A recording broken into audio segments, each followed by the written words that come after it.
sentado acá en nuestra mesa de trabajo, Gaby. Hola, Miguel. ¿Cómo están, Chi? Buen día, Miguel. Como siempre, la editorial de todos los sábados. Bueno, vamos a ver cómo sale la editorial de todos los sábados, dijo Ahí el está. ¿Tenemos paisano. el vivo por Instagram? Ya Estoy pusiste- ahora alargándolo, sí, Ahí exacto. está. Ahora me dice, estás transmitiendo en vivo, así que aquí Genial, ya estamos en todas las redes, le ponen entonces me gusta a las redes de Miguel. Genial. O vamos. follow. Bien, bueno, vamos con la editorial. Miren, Dale. vamos a empezar de lo más general a lo particular. Vamos a qué está pasando en el país. Ustedes han visto que la noticia de estos días, Sí. incluso hoy un comentarista escuché antes de venir para acá, que decía que habían festejado en la residencia de Olivos el anuncio de el presidente de que va a vetar la ley esta que ya fue ley ahora porque la aprobó la Cámara de Senadores por una mayoría abrumadora, 90% de los votos. La ley que recupera un 8% el haber jubilatorio. Con esta ley recuperarían parte, no totalmente, pero parte de lo perdido desde que asumió Milei. Nada de lo que se perdió antes, de lo que se perdió en el tiempo de Alberto Fernández, o de lo que se perdió en el tiempo de Macri, o de lo que se perdió en la última etapa del kirchnerismo. De eso no se recuperaría nada, pero por lo menos recuperaríamos un cachito de lo que fue este año. Milei considera, y por eso festejaban, Caputo y compañía, de que esta ley lo que pretende es quebrar el plan económico. Ahora, razonemos el problema. Si una ley que le da un 8% a los jubilados quiebra el plan económico, quiere decir que el plan económico está basado en robarle un 8% a los jubilados. Que no es un 8, es mucho más. El porcentaje de ahorro del Estado que pagan los jubilados es casi en la tercera parte. De todo el ajuste que se hizo de achique de gastos del Estado, 30% aproximadamente, según los meses, ha sido lo que no le dieron a los jubilados. Es mucho. ¿Ustedes se dan cuenta de lo que significa eso? Están destruyendo la jubilación. No es que lo inventó Milei, viene de lejos. Tampoco es la primera vez que se va a hablar de un veto. Ahora les voy a hablar también del veto de Cristina del 2010. Porque también el veto de Cristina del 2010 fue un veto justamente contra una ley que establecía lo siguiente. No era que le daba el 82% móvil, que es lo que nosotros luchamos históricamente. El 82% móvil significa que si vos en actividad ganás 100 pesos, cuando te jubiles por lo menos ganés 82. Claro. ¿Está claro? Entonces, significa mantener más o menos un nivel de vida que vos conquistaste a lo largo de tu carrera laboral. Bien, eso que nosotros luchamos para todos y que hoy no existe en la Argentina, pero sí existe en algunas provincias, por ejemplo el caso de Santa Cruz, Sí. que todavía se aplica el 82% móvil y por eso lo defendemos con uñas y dientes, Sí, digamos. En el caso concreto de lo que planteaba esta ley que se votó y que Cristina la vetó en el 2010, decía lo siguiente, que el haber mínimo de los jubilados no podía ser menos que el 82% del salario mínimo vital y móvil. Es decir, de lo que se trataba no era del haber de todos los jubilados, no era la proporcionalidad del salario, era solamente poner un piso, que el piso no pudiera bajar del 82%.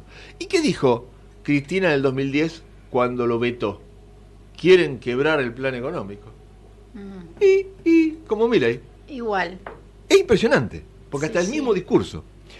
Ahora, paradójicamente, me puse a mirar, digo, bueno, ¿y qué hubiera pasado si se aplicara esa situación del 82% del salario mínimo en la actualidad?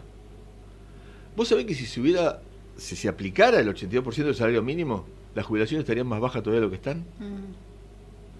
Es decir, para que seamos claros de qué le estoy hablando. Miren, en el 2010 el salario mínimo era 1.500 pesos.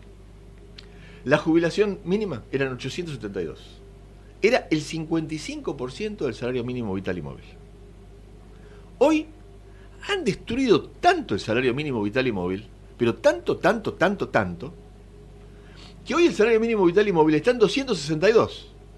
Y la jubilación mínima, si le contás los 70.000 eso que le dan al Sí, que el cobra la bono, mínima, sí. el bono, si lo incluís el bono, es 295.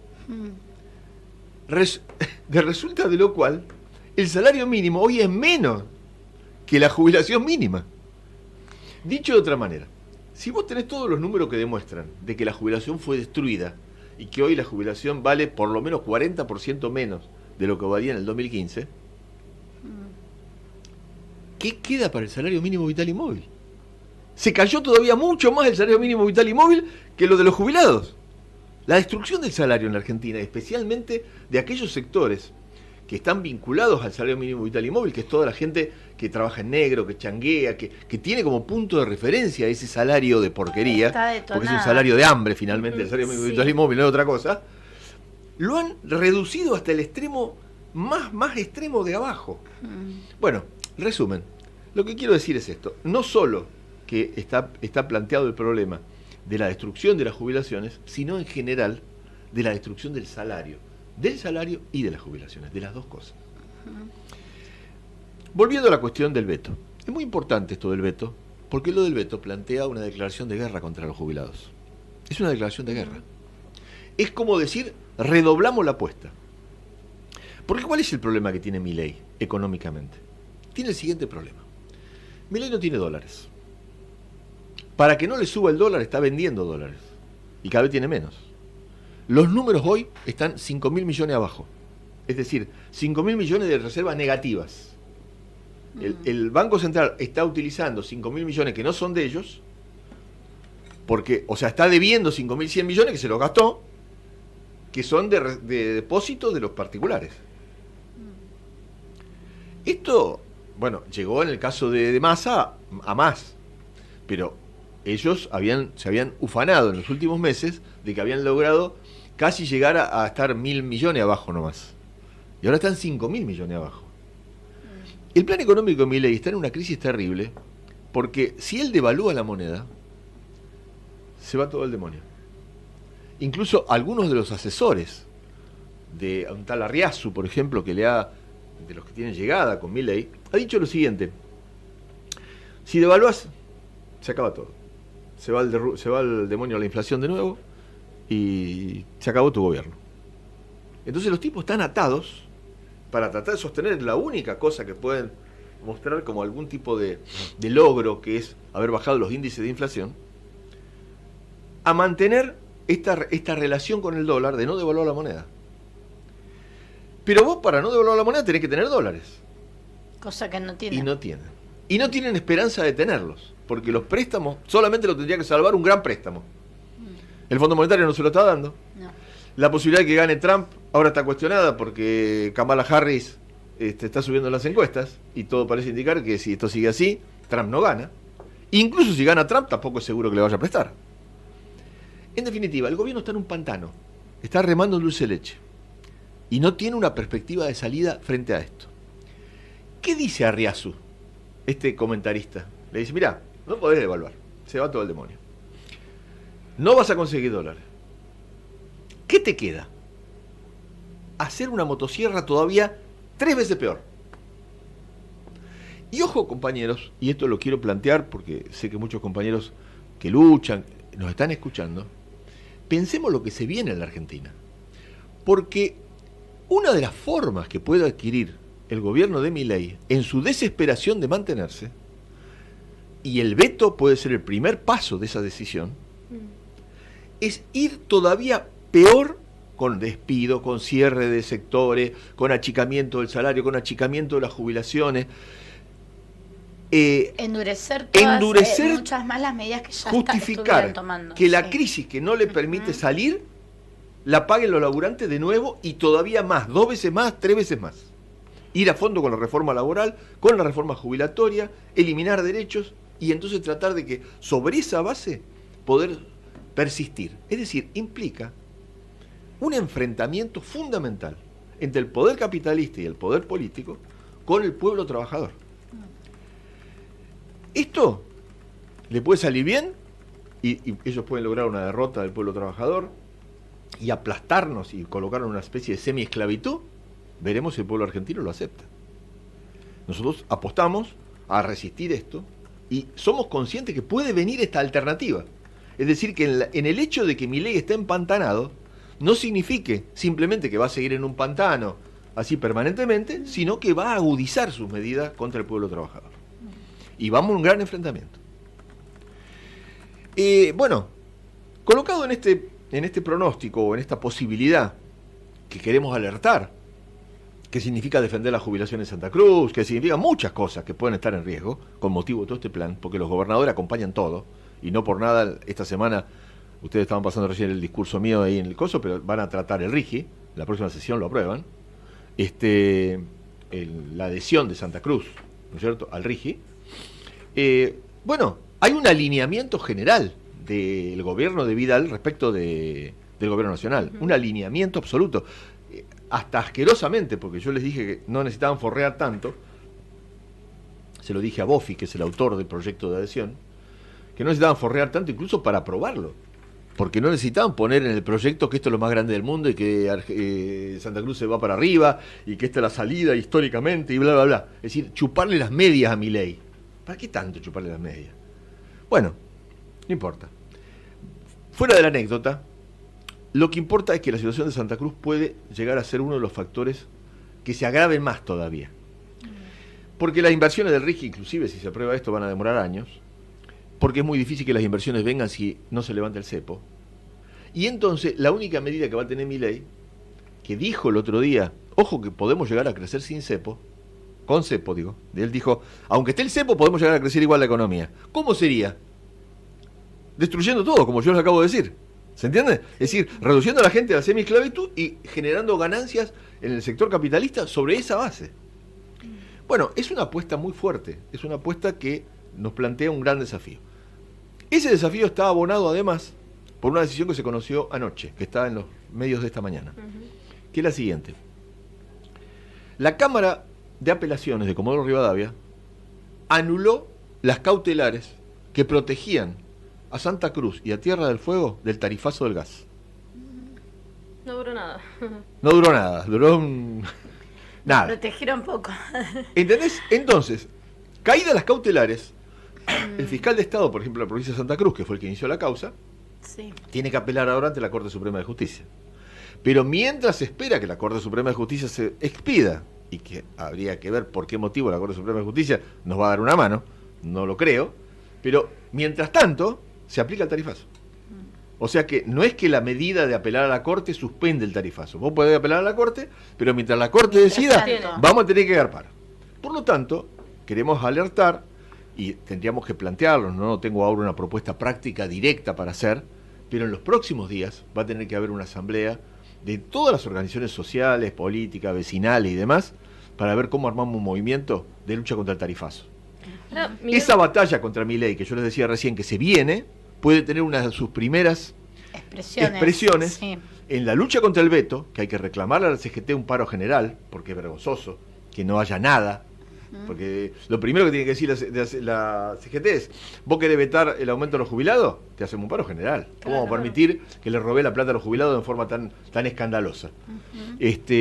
Bueno, y ahí tendremos que ese paro tendría que servir para presionar a los diputados y los senadores que tienen los 2/3 en las dos cámaras para insistir contra el veto, y por lo tanto, aunque vete que quede en vigencia la ley, hay que apretarlos, porque no sea cosa que se pongan a negociar con Milei por otra cosa y a cambio de alguna cosa terminen no llevando adelante esto, como en la práctica han hecho, porque bien que esta semana le voltearon, por lo menos no le voltearon, pero rechazaron el decreto de necesidad de urgencia que trataba el tema de los fondos para la inteligencia, para el CIDE, para la CIDE, pero todavía lo tiene que tratar senadores eso, pero nunca trató diputados el rechazo al decreto original, al decreto 070 que empezó toda la política de Milei desde diciembre. Claro, sí. Le perdonaron la vida.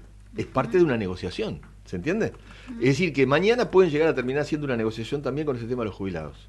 La única manera que no lo hagan es que el pueblo esté en la calle, que haya un paro, que haya una lucha, que haya un planteo. Ese es uno de los momentos que puede plantearse el principio de este enfrentamiento general contra Milei que yo les explicaba recién. Sí. Ahora, al mismo tiempo, un segundo aspecto que puede tener es la lucha contra el tarifazo, particularmente acá en el sur, porque en el sur va a ser imposible pagar las tarifas. Ayada dice, en Calafate ya pagamos el gas con un 500% de aumento. No voy ya mencionando esto sobre lo que estás hablando. Bueno. Por eso, pero Ada, te aviso, sobre eso, Hay que multiplicarlo. multiplicarlo por 2 o 3 veces. Multiplicarlo.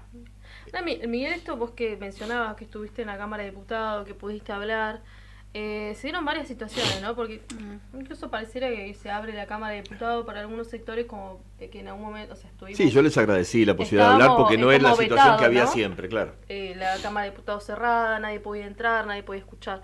Pero también se daban críticas de los diputados kirchneristas al RIGI. Hay diputados que han empezado a plantear, ¿no?, esto de lo negativo que sería que las inversiones, nadie va a venir a invertir en la provincia 200 millones, un montón de críticas que le hacen a esta ley, pero esta forma que quiere adoptar el gobierno para la provincia de Santa Cruz con el RIGI, ¿no se parece también, o no hablábamos también esto de que ellos tenían una política similar respecto a la minería y Mirá, en Santa Cruz? es interesante lo que vos decís. Mira, recién hicimos una línea de continuidad entre lo que fue la política de los gobiernos anteriores, incluido el kirchnerismo, en quitarle plata a los jubilados. Incluso en la continuidad de que haya 2 vetos tan tajante, ¿no? 14 años de diferencia y 2 vetos con el mismo argumento, con la misma línea de pensamiento. Con las mismas palabras. Bueno, entonces uno dice, no, pero están tan peleados Milei con los kirchneristas. Sí. ¿Entendés? No. ¿Cómo que están tan peleados y dicen exactamente lo mismo uno que el otro? Exactamente. En un punto están reflejando, en el extremo de sus posiciones, las necesidades de las clases dominantes de la Argentina. Demuestran que son partidos capitalistas. Son partidos que defienden esos intereses.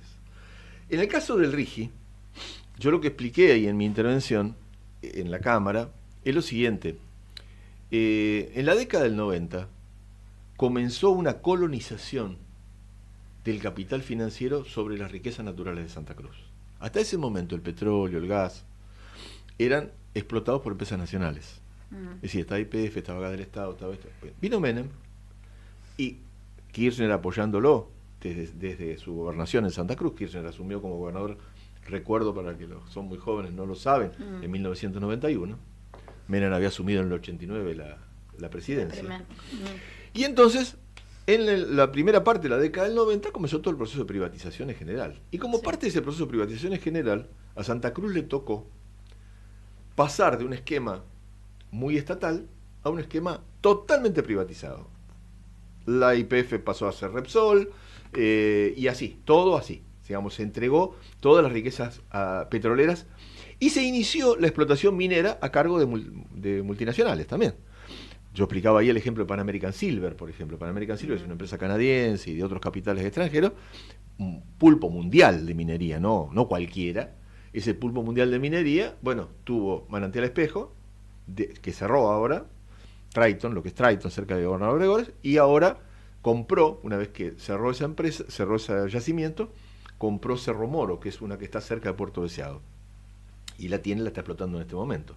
Es un monopolio multinacional. Lo mismo lo que pasa con Cerro Negro, que hubo un montón de negociados alrededor de su instalación, pero uno de los dueños principales del Cerro Negro es el fondo BlackRock, uno de esos fondos que le había prestado a la Argentina o que había hecho negocios en la Argentina mucho tiempo, uno de los fondos de inversión más importantes del mundo.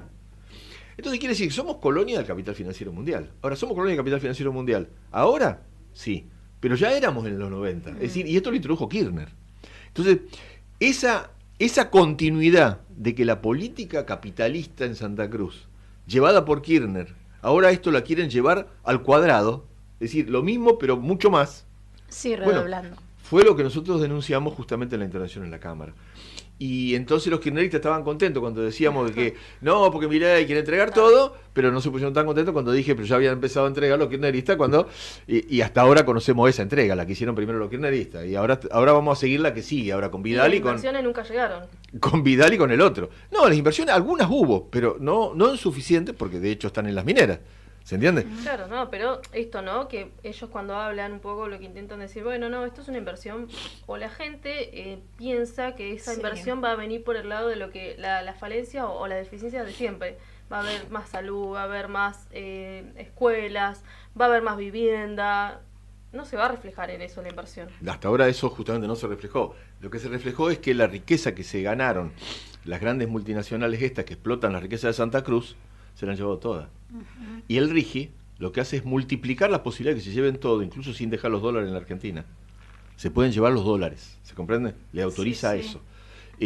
no pagan impuestos, pagan mucho menos impuestos, importan gratis, digamos, es todo un festival. Sí. Es un festival. Para pocos. La entrega es absoluta, digamos, y es la pretensión es que esa entrega sería el motor de un desarrollo. No lo vemos, no lo hemos visto hasta ahora, la experiencia no es esa, pregúntenle a los compañeros de gobernador Gregores. Ahora, hay un elemento más en esto que yo quiero agregar. Vos cuando tenés una economía que querés que se desarrolle para, como vos decís, que haya salud, que haya educación, que el pueblo viva un poco mejor, tenés que tener un plan. Vos tenés que saber en qué aspectos querés desarrollar la provincia, cómo la industrializás, cómo generás un trabajo que no sea episódico, como es el trabajo en minería, que dura hasta que haya oro, se acabó el oro y se fueron la minería. Sí. Digamos, no es un trabajo permanente, porque los recursos son no renovables. Entonces, es un laburo por un tiempito y después ya no queda. Si vos eso no lo reinvertís en un desarrollo industrial, es finito, claro. Sí. Pan para hoy y hambre para mañana, incluso poco pan para hoy y hambre total para mañana. Entonces, tenés que tener un plan. Ahora, ¿qué ocurre? Cuando ellos toman esta decisión de decir que vengan las inversiones, que vengan las inversiones, que vengan las inversiones, lo que están diciendo es que el plan lo armen las multinacionales. No hay un plan donde las autoridades elegidas por el pueblo digan vamos a hacer esto o vamos a hacer aquello. Lo único que hay es, bueno, si alguna multinacional quiere venir y hacer algo, que lo haga, la abrazamos, la besamos y trae dólares. Bueno, con el mismo criterio podríamos poner un garito, te quiero decir. Claro, o podríamos poner un tráfico de droga, no sé, algo. Sí. ¿Se entiende? Si todo el problema es que lleguen dólares y no importa cómo, bueno, en este caso ni siquiera van a llegar los dólares, porque los dólares que se inviertan se los van a recontra llevar a los 2 o 3 años, ya no va a quedar ni una gota de nada acá, porque tienen la libertad para llevarse los dólares de lo que ganen en el camino. Bueno, ya no sé si se hizo largo la conversación, pero para cerrar quiero decir esto. Nosotros necesitamos, como lo planteamos en la asamblea de trabajadores que hicimos la semana pasada, que fue muy exitosa, con participación de compañeros de Gallego y del interior, tomar la iniciativa, luchar en cada sector, enfrentar cada pelea, apoyar a las compañeras cooperativistas que puedan pasar alguna vez a planta permanente. Han dado una lucha heroica, histórica, muy importante. Se tendrán que organizar ahora para redoblar esa apuesta más adelante.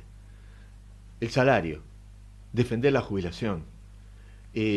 Bueno, estas peleas, y en el camino ir conquistando para una conducción clasista a las organizaciones obreras, populares, para poder dar una lucha de conjunto y preparar una huelga general, son las que nos van a armar. Si ahora viene el tarifazo, armemos un movimiento contra el tarifazo. Totalmente. Organicemos esa resistencia, porque desde esa resistencia de cada uno de los sectores, de la lucha de la universidad, que también se viene, porque se está preparando una segunda gran marcha universitaria para septiembre, bueno, de ese proceso va a surgir la posibilidad de unir a todos los trabajadores contra esta política y derrotar a Milei. Que hoy es el que está aplicando, no porque tengamos nada en contra de Milei en particular, sino porque representa una política en contra del pueblo trabajador.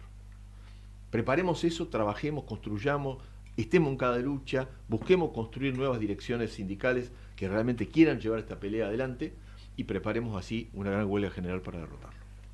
Ahí estamos, entonces, estas serían como las consignas, estos son los focos de resistencia, ¿no? Donde vamos a estar los trabajadores y trabajadoras y todo el pueblo resistiendo a estas políticas que nos están vulnerando cada día más, no solamente a nosotros, a nuestro ambiente, a nuestra comunidad. Ahora sí, Gaby, vamos a ir a un corte.